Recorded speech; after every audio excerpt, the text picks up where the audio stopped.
Bueno, un saludo para todos del parte del Grupo de Interés en Cirugía General. Bienvenidos entonces a una nueva actividad, una nueva charla del eje de talleres prácticos y experiencia hospitalaria.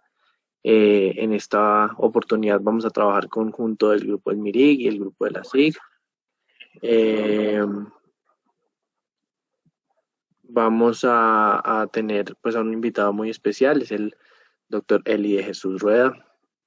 Es médico de la Universidad del Rosario, residente de segundo año de radiología e imágenes diagnósticas de la Javeriana y fue coordinador del programa de tutores padres para el 2017. Una vez más, gracias doctor por acompañarnos, por estar hoy para nosotros y apoyarnos en esta charla. Y pues tenemos de expositora a Lina María Costa. Lina María pues es estudiante de 10º semestre, está cursando actualmente el módulo selectivo de profundización en investigación con el Servicio de Cirugía General pues de la Cardioinfantil. Fue vocal honoraria en el Consejo Estudiantil en el 2018, ha sido directora de vocales del Consejo en el 2019, es miembro activo del URSIG y es presidenta del MIRIC-UR. Entonces, no siendo más, te doy la palabra, Lini. Bueno, entonces, muy buenas noches para todos. Para mí es un gusto estar el día de hoy aquí con ustedes. Como ya lo dijo Jaime, mi nombre es Lina María Costa, soy estudiante de 10º semestre. Actualmente soy presidenta del Grupo de Interés en Radiología e Imágenes Diagnósticas y miembro activo del Grupo de Interés en Cirugía General. Pues quiero darle un saludo muy especial a todos los miembros de el IORSIC, también de la SIC y por supuesto del MIRIG-UR, que hoy estamos iniciando actividades con esta presentación. Entonces, pues no siendo más, iniciaré con la presentación sobre principios de ecografía.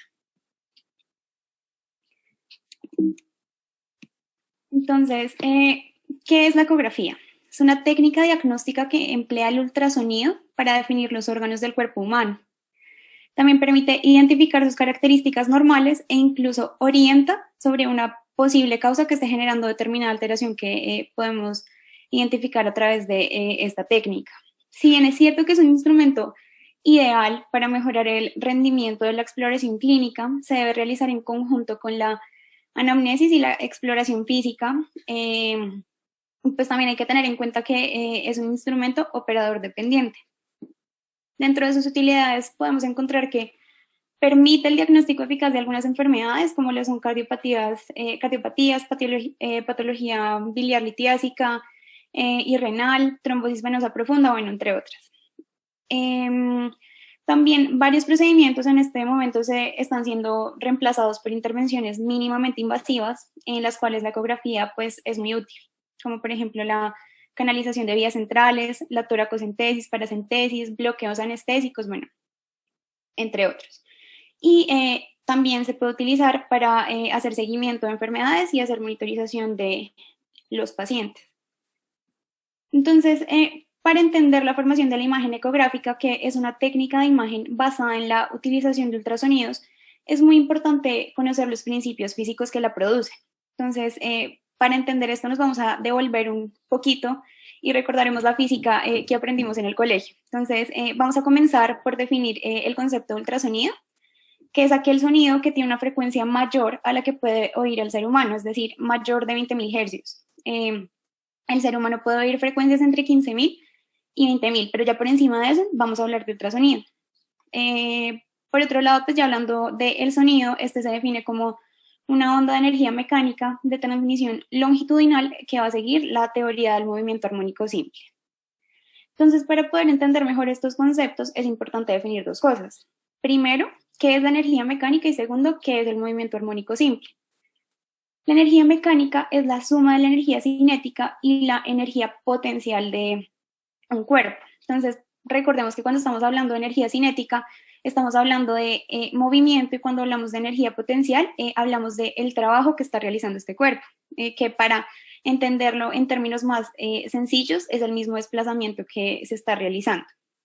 Y ya por otro lado está el movimiento armónico simple, que es un movimiento periódico de vaivén en el que el cuerpo oscila de un lado a otro con respecto a determinada posición inicial o de equilibrio y que lo hace en intervalos iguales de tiempo. Entonces, pues vamos a ver que estos principios van a ser los que van a regir el sonido y que pues van a ser muy importantes para entender posteriormente el funcionamiento de la ultrasonografía.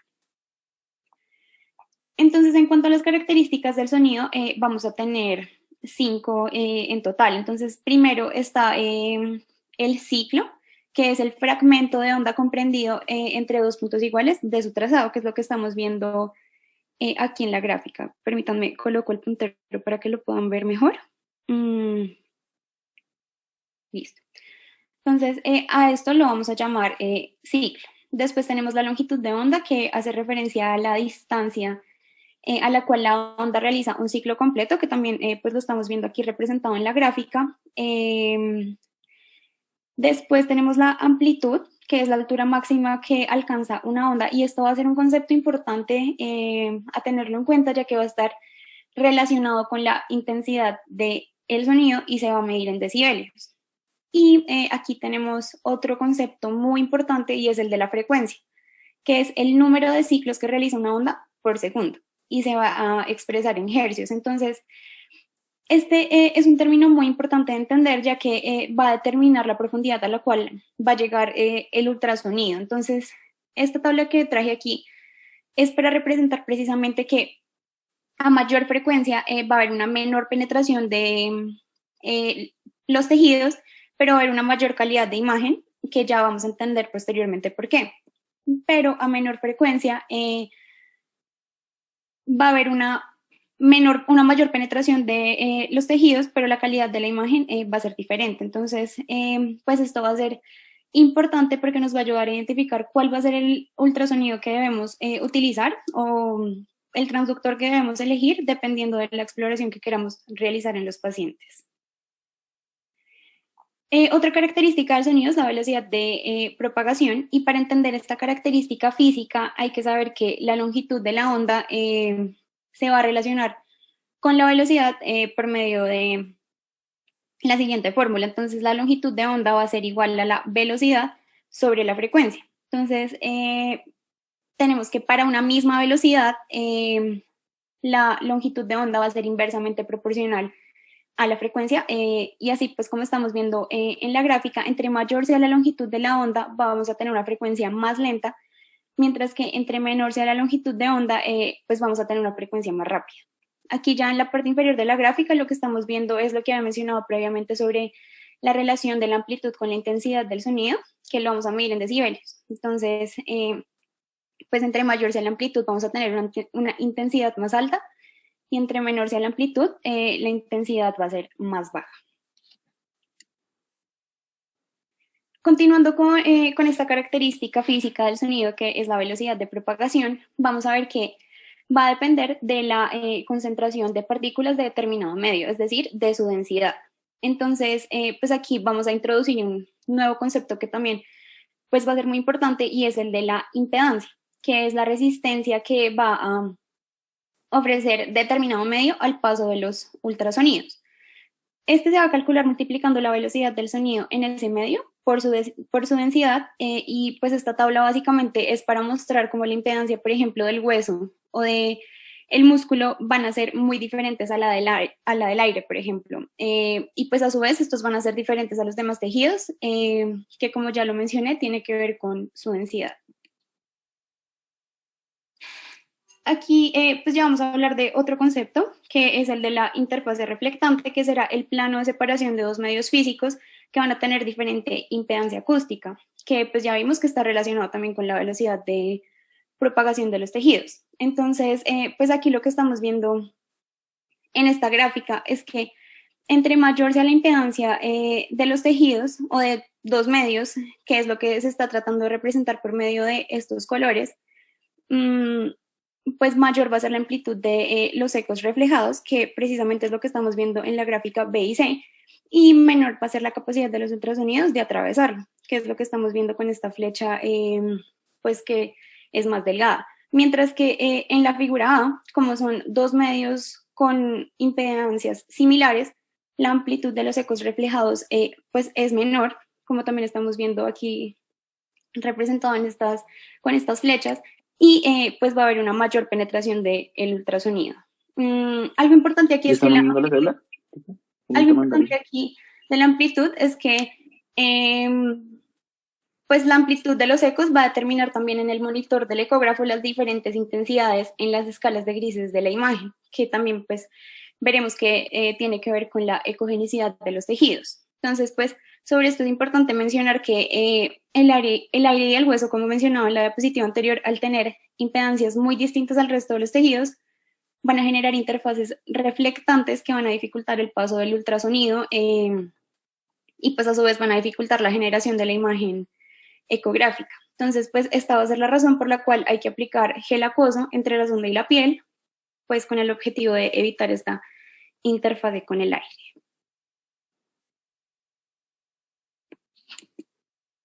Ya hablando sobre los fenómenos físicos que va a sufrir la onda a medida que penetra los tejidos, pues es importante saber que, como ya había mencionado, la ecografía se basa en el estudio de ondas reflejadas, que son los mismos ecos de los que pues hemos estado hablando. Y estos ecos no van a tener la misma característica que la onda original, ya que al reflejarse van a cambiar tanto de amplitud como de frecuencia y también de velocidad. Entonces, pues vamos a hablar de 3 fenómenos físicos que va a sufrir esta onda. Entonces, primero está la atenuación, en donde básicamente hay una pérdida progresiva de la energía de la onda a medida que penetra los tejidos. Entonces, los tejidos van transformando parte de esa energía cinética de la onda mecánica, de la cual pues mencioné al comienzo, en energía térmica y pues a su vez va a ir perdiendo amplitud, es decir, va a ir perdiendo intensidad la onda. Entonces, pues recordemos nuevamente lo que habíamos hablado sobre la frecuencia, que a mayor frecuencia va a haber una mayor penetración de la onda, a mayor frecuencia va a haber una menor penetración de la onda, perdón, y esta onda será más propensa a atenuarse, mientras que entre menor sea la frecuencia va a haber una mayor penetración y pues se tenderá a atenuar menos. Luego tenemos el fenómeno de la reflexión, y aquí lo que pasa es que la onda llega a una interfase y al chocar contra esta interfase, una parte de la onda se refleja y otra va a continuar avanzando, que pues es un poco de lo que habíamos hablado en la diapositiva pasada y va a variar dependiendo de la impedancia de los dos tejidos. Y por último está la refracción, en donde hay un cambio de dirección de la onda debido a que el sonido pasa de un tejido que tiene determinada velocidad de propagación a otro que tiene una velocidad distinta, puede ser mayor o menor. Aquí pues ya empezaremos a hablar como tal de la formación de las de ultrasonido. Primero pues es importante mencionar que el ecógrafo tiene 3 partes diferenciadas, entonces va a tener el transductor, la unidad de procesamiento y la pantalla. Entonces es importante saber también que la utilización de los ultrasonidos en la medicina se basa en el descubrimiento del efecto piezoeléctrico en el siglo XIX gracias a los hermanos Curie. Entonces, para la formación de las de ultrasonido, lo que va a pasar es que con un transmisor que viene siendo la máquina del ecógrafo, se van a estimular eléctricamente unos cristales con propiedades piezoeléctricas que se encuentran dentro de los transductores. Al estimularlos eléctricamente, estos van a cambiar de forma y también de tamaño y van a generar pues el haz de ultrasonido que va a ir a interactuar con los tejidos y hará todo lo que ya mencionamos anteriormente. Después de esto, pues una vez el eco producto de esa interacción con los demás tejidos regresa al transductor, este lo capta de nuevo y ese eco hará que los cristales nuevamente cambien de forma y tamaño. Y ese cambio hace que nuevamente haya una transformación a un potencial eléctrico, que es el que se va a ir al ecógrafo y finalmente nos va a producir la imagen que vamos a ver. Entonces, ya hablando como tal de la ecogenicidad de los tejidos, tenemos que, dependiendo de la amplitud de la onda que reciba el transductor, la imagen ecográfica pues se irá formando con distinta tonalidad en una escala de grises. Entonces, aquí lo que vemos es que entre más amplitud de la onda, la imagen tenderá a ser más ecogénica o más brillante, y lo contrario, entre menor amplitud, pues tenderá a ser más hipoecoica o anecoica incluso. Entonces, pues, en esta otra gráfica lo que vemos es que los líquidos usualmente tienden a ser hipoecoicos o anecoicos, mientras que estructuras óseas, por ejemplo, pues son hiperecogénicas. Y pues otro concepto que también hay que tenerlo en cuenta y que nos va a ayudar a la formación de la imagen es saber que determinando el tiempo de transmisión del sonido, es decir, desde que este se emite hasta que se vuelve a recibir en la unidad de procesamiento, se puede calcular la profundidad de los diferentes tejidos y también tendrá que ver con la formación de la imagen que veremos posteriormente en la pantalla. Entonces, ya teniendo claro esos conceptos que les acabo de mencionar de ecogenicidad, traje algunos ejemplos para poder identificarlos en la ecografía a grandes rasgos, unos ejemplos de los tejidos en la ecografía. Entonces, primero tenemos aquí una imagen de la piel. Entonces, pues normalmente la epidermis va a ser la interfase, por así decirlo, con el gel, que se ve como una línea hiperecogénica, que es la que estamos viendo aquí señalada. Luego viene la dermis, que es como una banda que mide aproximadamente 2 a 4 milímetros y que tiene un componente superficial, que es hipoecogénico y que es la dermis papilar, y uno más profundo, más posterior, que es la dermis reticular y pues es más ecogénico. Ya después de esto viene la hipodermis o el tejido celular subcutáneo, que se va a ver como un tejido hipoecogénico con estrías que van a ser lineales, ecogénicas, y pues es lo que estamos viendo aquí reflejado en la imagen. Luego vienen los vasos, y aquí la imagen es hipoecoica o anecoica teniendo en cuenta su contenido, ¿no? Entonces, las arterias tienen una forma más bien esférica, son pulsátiles y van a ser difícilmente compresibles al ejercer presión con la sonda, mientras que las venas pues tienen una forma más redondeada, no son tan esféricas como las arterias, pero no van a ser pulsátiles y no van a ser fácilmente compresibles con la sonda. Entonces, pues estos son como detalles que nos pueden ayudar a diferenciarlas a la hora de hacer una ecografía. En cuanto a los nervios, entonces en una sección longitudinal, que es lo que estamos viendo aquí en la primera imagen, se pueden identificar con la presencia de múltiples líneas que son pues paralelas, son hipoecoicas y que a su vez están separadas por líneas hiperecoicas. Entonces, pues es la apariencia que vemos aquí en banda, mientras que en una sección transversal, que es en la imagen que estamos viendo aquí abajo, entonces lo que vamos a ver es como una serie de puntos hipoecoicos dentro de una red, por así decirlo, de puntos que van a ser hiperecoicos y que van a terminar formando o asemejando la imagen de un panal de abejas. Ya el hueso, por su parte, pues es muy denso y su imagen ecográfica es la de una línea hiperecogénica, brillante, que se va a presentar de diferente forma dependiendo de el tipo de hueso que estemos evaluando. Y esta línea siempre irá seguida de una sombra acústica posterior, que es algo pues de lo que ya hablaremos más adelante, pero grábense la imagen para ahorita entenderla más cuando hablemos de los artefactos. Y ya tenemos aquí los músculos, que en general son hipoecoicos, pero que tienen haces musculares y que están separados tanto por tejido conectivo como por túnica y fascias, que terminan generando una serie de líneas que van a ser ecogénicas y que se van a mezclar, por así decirlo, con ese fondo hipoecoico del músculo. Y es por esta razón que en un corte longitudinal como el que estamos viendo aquí va a tener una apariencia típica en pluma de ave, mientras que en una imagen o en un corte transversal lo que vamos a ver es la clásica imagen moteada o en cielo estrellado. Entonces, veremos qué son los artefactos. Veremos que en la ecografía hay algo que se llama artefactos, lo que les acabo de mencionar, que son imágenes que no son reales y se van a ver dentro de la imagen ecográfica. Esto básicamente se produce al atravesar estructuras que tienen distintas propiedades, tejidos con distintas propiedades, pero lo importante de esto es saber que aunque forman parte de la imagen que estamos viendo en la pantalla, no corresponden a la anatomía real del paciente. Entonces, dentro de estos artefactos vamos a tener la sombra acústica posterior, el reforzamiento acústico posterior, el artefacto en cola de cometa, la reverberación y el artefacto en espejo. Entonces, pues ya vamos a hablar de cada uno por separado y hay que entender que, como ya veremos más adelante, no solamente es conocerlo, sino saber que nos pueden ayudar incluso a realizar un diagnóstico, ya veremos por qué.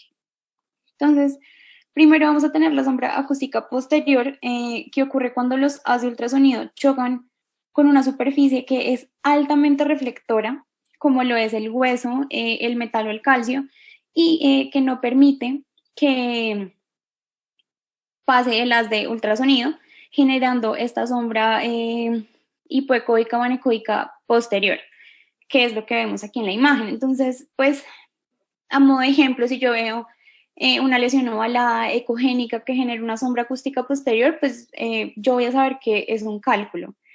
Y a esto es a lo que me refería anteriormente cuando mencionaba que los artefactos también nos pueden ayudar a hacer un diagnóstico. Entonces, pues aquí básicamente lo que estamos viendo es un ejemplo de colelitiasis clásica.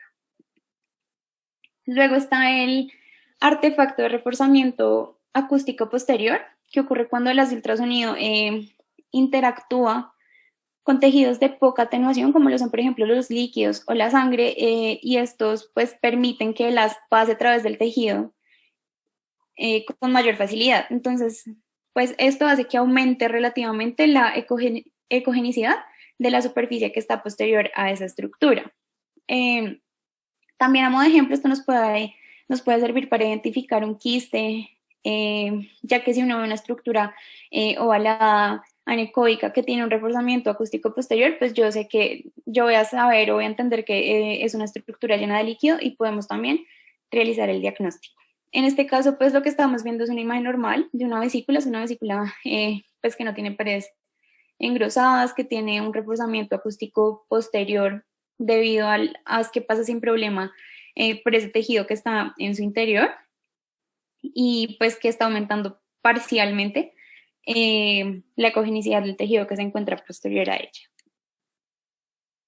En cuanto a la reverberación, esta va a ocurrir porque cuando el haz de ultrasonido choca entre dos superficies que son altamente reflectoras, que en general son el tubo digestivo, los pulmones, el hueso y el aire, una parte de ese eco va a volver al transductor, mientras que otro va a continuar descendiendo por el tejido. Entonces, pues, esto es lo que estamos viendo aquí en la parte más posterior de esta ecografía. Y pues también saber que estas líneas transversales que son ecogénicas, que llamamos reverberación, también son conocidas como las líneas A. El artefacto en cola de cometa, por su parte, es uno de los tipos de artefacto de reverberación.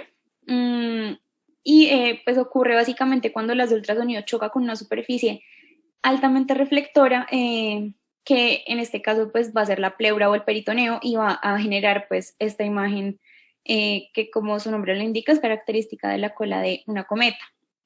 Y pues a estas líneas también se le van a conocer como líneas B.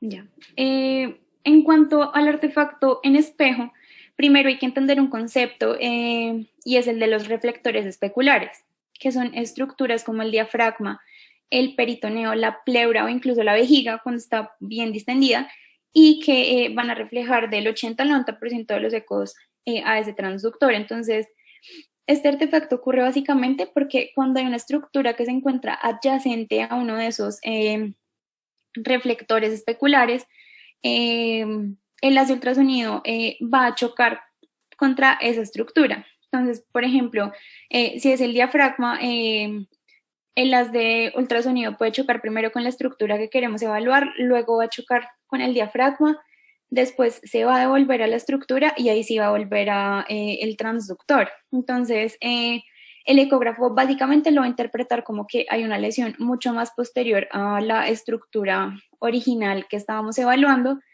y este pues va a ser el origen de este artefacto. Entonces, pues aquí también recordar el concepto de que para evaluar la profundidad de un tejido en ecografía se hace midiendo la velocidad de la onda.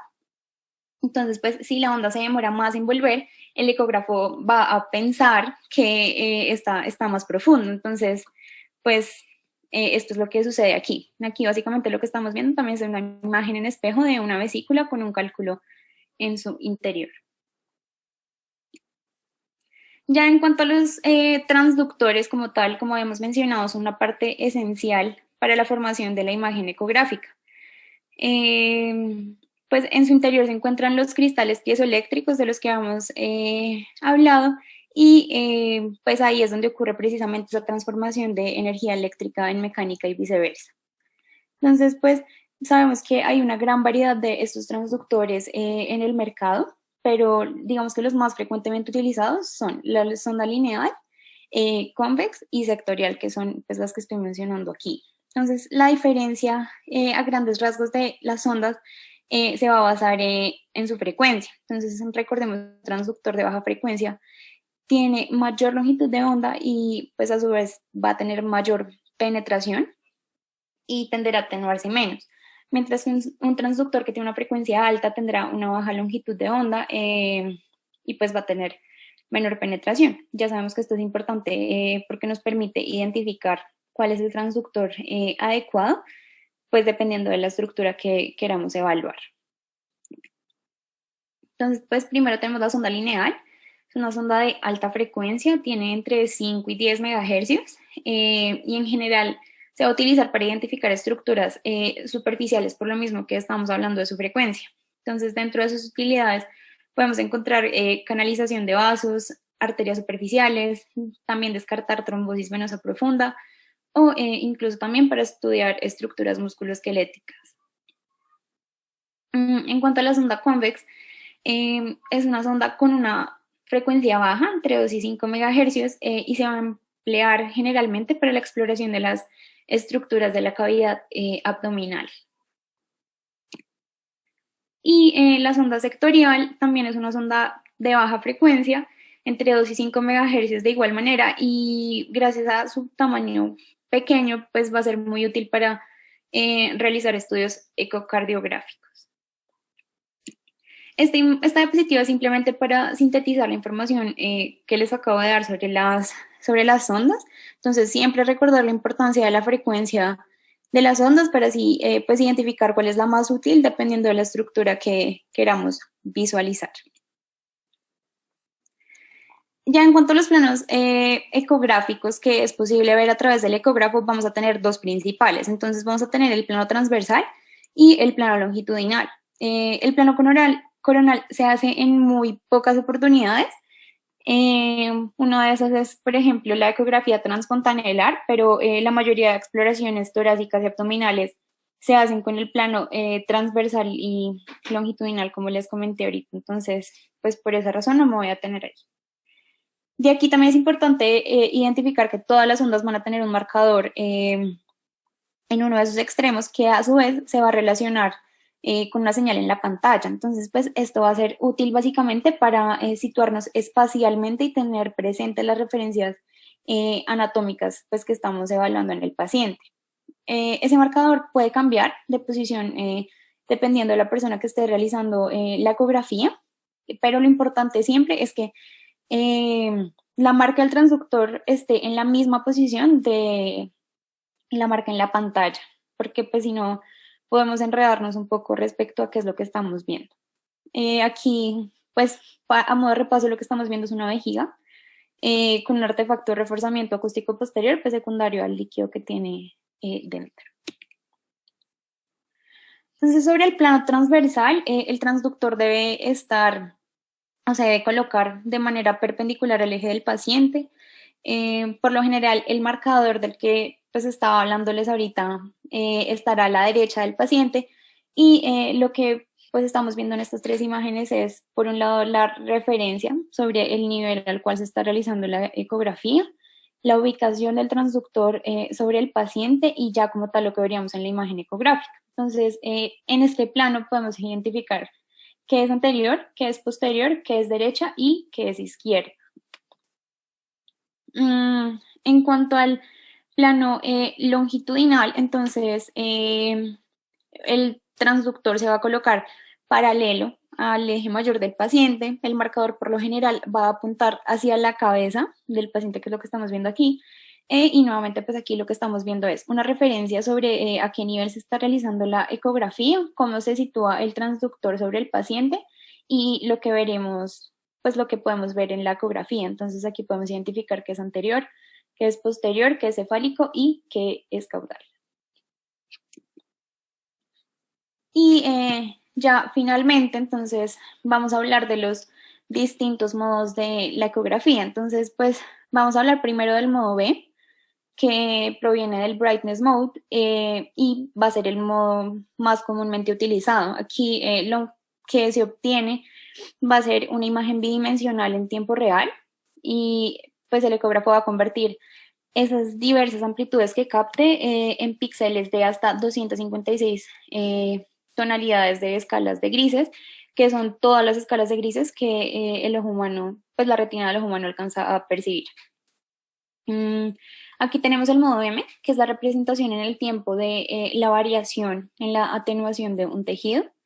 Y pues este va a ser el modo que se va a utilizar usualmente para hacer el diagnóstico, por ejemplo, de neumotórax.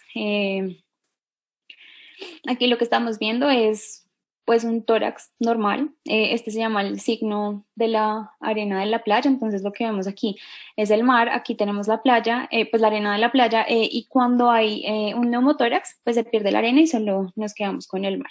Es como hay un dato para tenerlo en cuenta. Y finalmente vamos a tener el Doppler, que sobre una imagen bidimensional, que usualmente es el mismo modo B, pues va a evaluar el movimiento de un fluido dentro de un tejido terminado. Entonces, dependiendo de si ese fluido se acerca o se aleja del transductor, el ecógrafo le va a dar una escala de color. Entonces, si se acerca al transductor, le va a dar un color rojo y si se aleja del transductor, le va a dar un color azul. Y finalmente, para llevar a casa, entonces, primero hay que reconocer la importancia de los principios físicos para poder entender la formación de la imagen ecográfica. Segundo, pues es importante o hay que reconocer que aunque la ecografía es un elemento que por lo general mejora la exploración clínica de un paciente, hay que utilizarla siempre en conjunto con una adecuada historia clínica y examen físico. Pues es importante también entender que cuáles son los distintos usos de las ondas mencionadas de acuerdo a su frecuencia y también de acuerdo a la exploración que queramos realizar. Y pues también del mismo modo reconocer cuál es el modo de ecografía que más se va a ajustar a lo que queremos ver en el paciente. Y por último, saber que pues, es una técnica de imagen diagnóstica que es operador dependiente. Muchas gracias a todos. Gracias, Lini. Bueno, mientras en el link, ahí en el chat hay un link para hacer preguntas para los que quieran hacer la pregunta de forma anónima o también pueden levantar la mano en el chat y pues les iremos dando la palabra en el orden que aparezcan para hacer preguntas. Estuvo súper interesante, Lina, mil gracias y bueno, entonces voy a dar un tiempo para el espacio de preguntas que va a responder el doctor Eli, ¿vale? Denme un segundo entonces.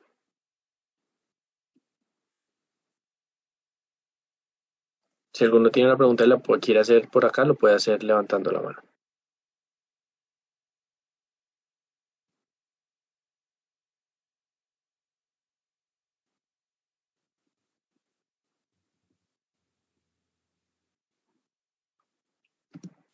No. Creo que tienes el micrófono silenciado. Gracias, Lina. Buenas noches para todos. Primeramente me llaman presentado, mi nombre es Eli Rueda. Pues Lina, inicialmente pues quiero felicitarte públicamente. La verdad fue una muy buena conferencia. Tienes un muy buen don al momento de hablar. La conexión entre las ideas y la secuencia que tienes al momento de desarrollar una idea y correlacionarla con la diapositiva me pareció muy coherente y muy bueno. Las imágenes que trajiste también son muy buenas. No recargaste la diapositiva de comentarios, que eso tiende por momentos a llegar a confundir al público. Te felicito, me parece una muy buena conferencia, así que siéntete orgullosa porque lo hiciste muy bien, te felicito de verdad. Gracias, doctor. Bueno, yo creo que pues no hubo preguntas. De nuevo agradecerle, doctor, por su tiempo, por estar aquí a la charla y apoyarnos. A Lina lo mismo, agradecerte por tu exposición, estuvo súper interesante. Y bueno, cualquier pregunta adicional o duda que tengan, pues se le vamos a llegar al doctor y pues yo se las puedo responder si pueden por los links de la que les mandé o pues por el grupo o los Instagram de cada uno de los grupos de interés. Bueno, listo. Y muchas Entonces gracias creo para que todos. esta sería la charla de hoy. El objetivo de esta conferencia principalmente era como dar un abordaje inicial de los principios físicos de la ultrasonografía. Creo que se logró, efectivamente se logró dar como un abordaje inicial de los principios físicos de la ecografía. De por sí la física del ultrasonido es un mundo extenso y nos podríamos demorar aproximadamente que no nos alcanzaría la noche para hablar de la física de la ecografía propiamente dicha, de una forma más extensa y una forma mucho más profunda y detallada. Creo que se logró el cometido de la conferencia y pues nada, quedamos atentos en el grupo del MIRIC UR si en algún momento necesitan algún tipo de apoyo o algún tipo de información adicional, estamos prestos para colaborarles en lo que mayor se pueda. Mil gracias, doctor. Igualmente habrá una charla también nueva sobre FAST, que también estará acá.